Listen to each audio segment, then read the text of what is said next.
improving your heart rate variability? Obviously, the practice of breath, like we've discussed, but are there any other factors that Yes. someone can influence? Yes. Yeah. The two others are the attention focusing.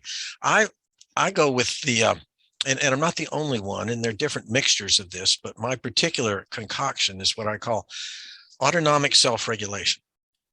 And there are three essential components of autonomic self-regulation. One is slow, deep breathing, and that's what we've talked about, the resonance frequency. The other two, one is mindfulness, which is focused attention.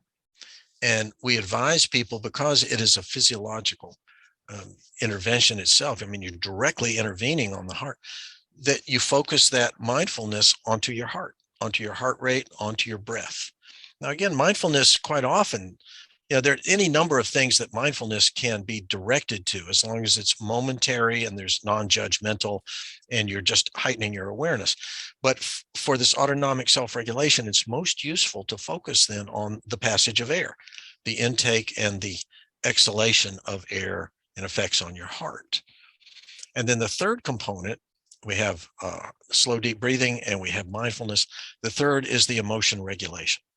And emotion regulation is a top-down process, and it's not really different from rational therapy, but it's a way of managing your thoughts and feelings. Emotion regulation is a standalone psychotherapy.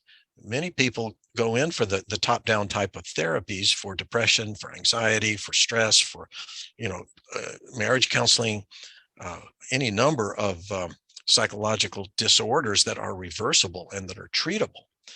And so we practice emotion regulation. So the coach has, let's say, a 30-minute or 45-minute is a typical heart rate variability biofeedback. The coach is observing your breathing, and the coach is advising you, can you sense your heart? Can you feel the breath coming? You're getting a feedback from the computer screen, which is showing you what your heart rate variability is, showing what your respiration patterns are. So you're getting that feedback and you're becoming aware of it, and you're consciously trying to link up the experience of the heart rate variability coherence with the experience of the mindfulness and then the emotion regulation.